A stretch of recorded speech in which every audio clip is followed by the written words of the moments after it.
இது பிரண்டை பறிச்சுட்டு வந்திருக்கிறேன். நல்லா பிஞ்சு பிரண்டையாக பார்த்து பறித்து எடுத்துகிட்டு வந்திருக்கிறோம். இதேமாரி பிஞ்சாக போட்டால் தான் ஊறுகாய் போடுறதுக்கு நல்லாயிருக்கும். அதுக்காக போய் பறித்து எடுத்துகிட்டு வந்திருக்கேன். இது எல்லாத்தையுமே நல்லா கழுவி விட்டு நல்லா ஆஞ்சி எடுத்துக்கிட்டு மறுபடியும் காட்டுறோம். இதை ஆஞ்சி எடுக்கிறதுக்கு முன்னாடி இதே போல் கையில் நல்லா கொஞ்சம் நல்லெண்ணெயை தாராளமாக தடவிக்கிங்க.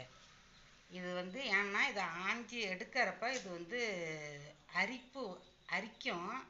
அதனால் இதுமாரி எண்ணெயை தடவிக்கிட்டோம்னா அரிப்பு கம்மியாக இருக்கும் நமக்கு. அதுக்காக தான் இதை போல் செய்கிறது. இதை எல்லாத்தையும் ஆஞ்சி எடுத்துப்போம். இது பிஞ்சாக இருக்கிறதுனால நார் ரொம்ப இருக்காது, ஈஸியாக உரித்து எடுக்கலாம். இதே போல் உரித்து எடுத்துக்கிட்டோம்னா ஈஸியாக இருக்கும்.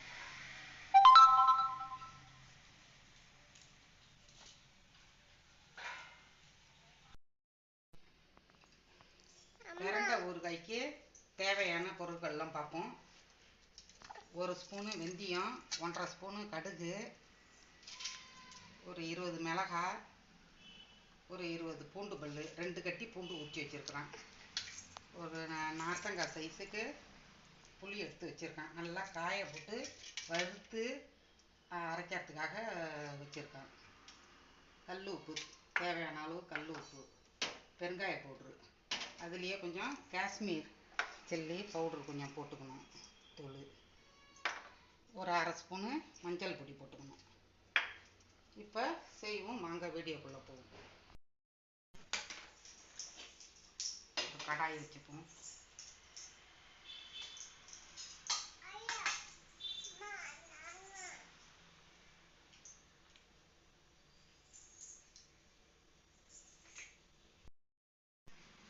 கடுகு போட்டு வறுத்துப்போம்.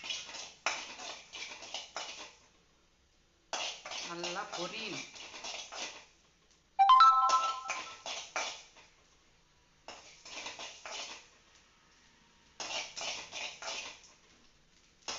மலமலன்னு பொரிஞ்ச உடனே எடுத்து கொட்டிடணும். தீயை அடக்கி வச்சிடணும். சரியாக இருக்கும்.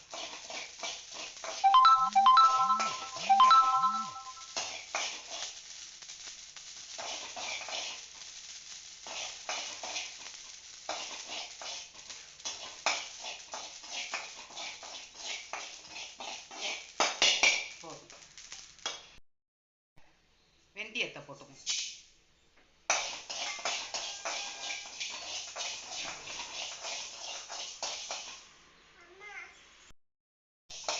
நல்லா பொன்னிறமாக அதுமாரி வந்தோடனே இதையும் எடுத்து கொட்டிக்கணும். அதை நல்லா வெடிக்குது பாருங்கள். இந்த அளவுக்கு வறுத்துக்கணும்.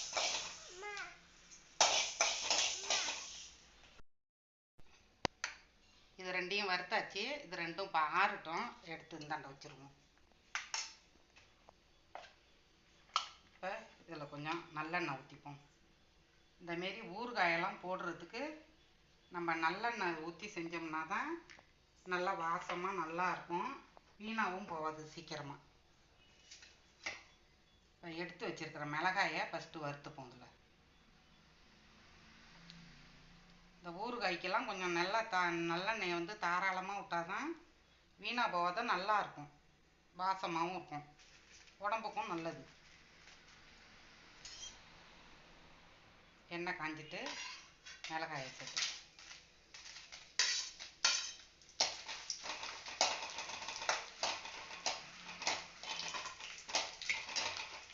தீயை அடக்கி வச்சுப்போம். கறிவிடும். இல்லைன்னா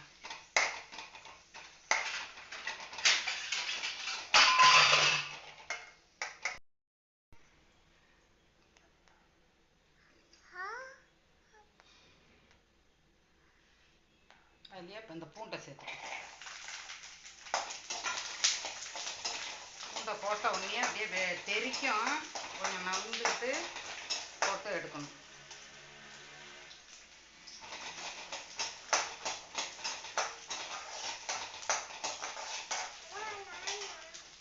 இந்த புளியை ஊற வச்சு கரைச்சியும் ஊற்றிக்கலாம்.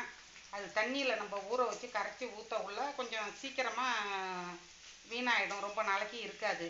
அதனால் இதில் உள்ள நாரை ஜாடாக பிச்சுட்டு ஒரு நார் கூட இல்லாத எடுத்து சுத்தம் பண்ணி வச்சுருக்கிறேன். இதையே போட்டு வறுத்து அதில் அரைச்சி ஊற்றிக்கலாம்.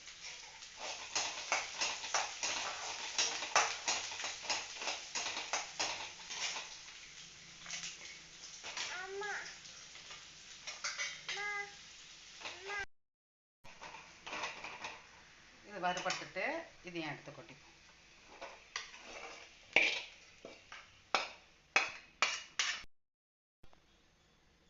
இதில் ஒரு 2 ஸ்பூனு எண்ணெய் ஊற்றி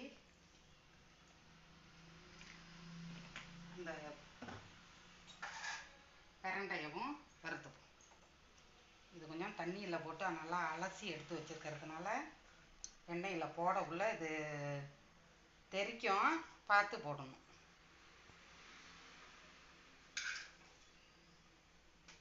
வந்து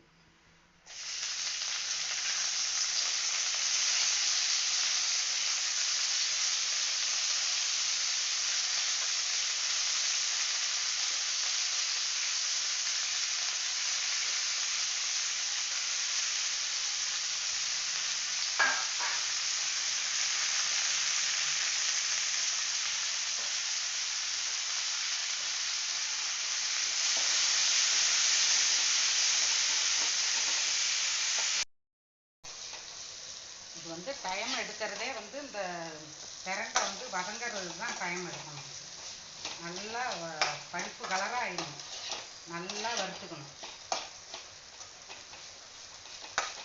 ஏற்கனவே நம்ம காரையம்மாவின் கைருசி சேனலில் பிரண்டை துவையல்லாம் போட்டிருக்கேன் பாருங்கள். இது வரைக்கும் நம்ம சேனலுக்கு சப்ஸ்கிரைப் பண்ணி ஆதரவு கொடுக்குறவங்களுக்கு எல்லாருக்கும் ரொம்ப ரொம்ப நன்றி. உங்கள் ஃப்ரெண்ட்ஸுக்கெல்லாம் ஷேர் பண்ணி விடுங்க. இந்த வீடியோவை பார்த்துக்கிட்டு இருக்கிறப்ப எல்லாரும் ஒரு லைக் போடுங்க. வாழ்க வளமுடன்.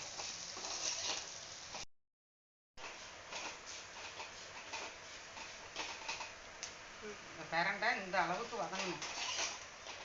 இதேமாரி வதங்கினா தான் வீணாப்போகாதான் நல்லா இருக்கும். பச்சையாக இருந்தாலும் நாக்கெல்லாம் அரிக்க ஆரம்பிச்சிடும்.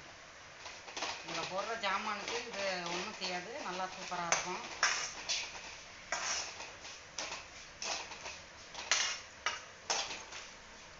நல்லா பசியை தூண்டும். டெய்லி சாம்பார் சாதம், ரச சாதம், நல்லா சுடு சாதத்துலேயே கொஞ்சோண்டு இதை போட்டு நெய்யோ நல்லெண்ணெய்யோ ஊற்றி சாப்பிட்டிங்கன்னா சூப்பராக இருக்கும்.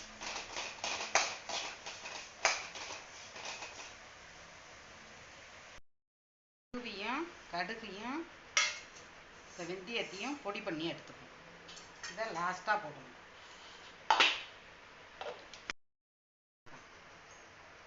கொஞ்சம் வெந்நீர் போட்டு வச்சுருக்கிறேன், அது ஆறட்டும். ரொம்ப ட்ரையாக இருந்ததுன்னா கொஞ்சமாக நம்ம வேணால் வெந்நீர் அதில் கலந்துக்கலாம். பச்சை தண்ணி கலந்தோம்னா தான் இதாக இருக்கும். வேணுன்னா கலந்துக்கலாம். மிளகா போட்டுக்கிட்டோம்.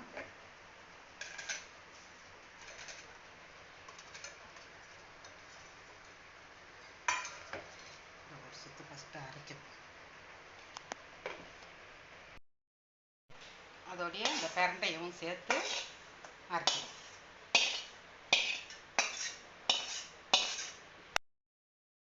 அதுக்கு தேவையான உப்பையும் அதுலேயே போட்டு அரைச்சிடுறேன்.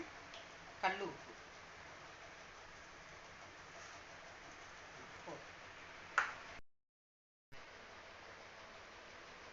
ஒரு 2 ஸ்பூனு நல்லெண்ணெய் ஊற்றி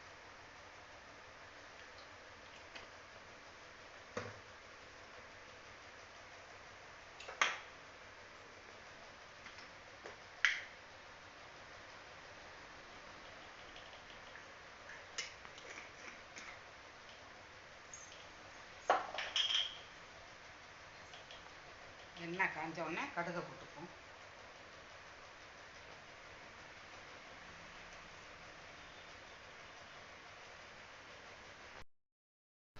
கடுகை போட்டு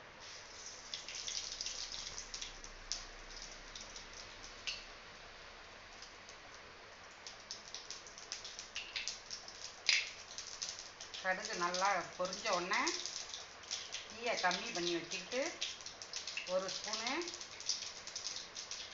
காஷ்மீர் சில்லி பவுட்ரு நல்லா கலர் கொடுக்கும். அதுக்காக காரம் இருக்காது. ஏற்கனவே நான் மிளகாய் போட்டு அரைச்சிருக்கேன். இந்த பவுடரை போட்டு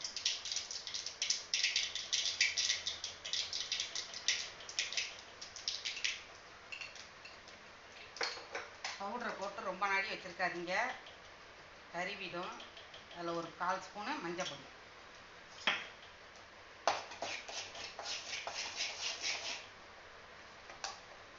உடனே இந்த பச்சை வாடை போகணுங்கிறதுக்காக தான் எண்ணெயில் போடுறது.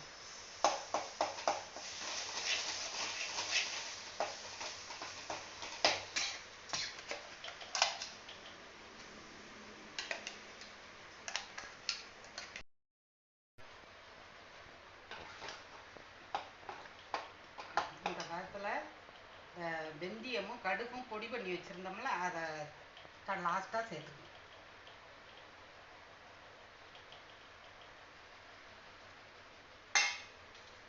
கடைசியாக அதோட ஒரு துண்டு வெல்லம். அவ்வளோதான். எண்ணெய் நல்லா பிரிஞ்சு வருது பாருங்கள், எப்படி நல்லா இருக்குது.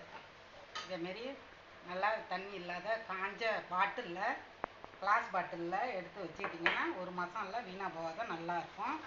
சுட சுட சாதத்தில் போட்டு நல்லெண்ணெயோ நெய்யோ போட்டு சாப்பிட்டோம்னா சூப்பராக இருக்கும். அடுத்த வீடியோவில் சந்திப்போம். பாய்.